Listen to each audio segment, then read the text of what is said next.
Ndinodawo kureurura kushandisa hanzvadzi yangu hombe kwandiri kuita kuti ndiite mari. Ndakaenda kune vamwe sekuru kuchipinge kuti ndiite mari, vakati ivo vaizoda someone to sacrifice. Haafe hake munhu uyu anongoita rombe. My brother aive married aine vana 2 but akangotanga kuoverspenda mari kusvika mukadzi aenda uye kusvika adzingwa basa.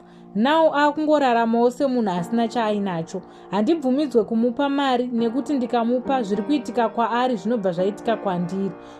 Zvino akauya kumba last week akati iye aiva aneta neupenyu hwaari kurarama, so aiti mukazoona ndafa ndinenge ndazviuraya because he is tired.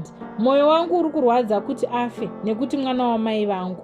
Also akafa handichawane mari, so ndafunga kutongomuti auye agare hake pamba kuti asafunge kuzviuraya, kuti ndimusunungure.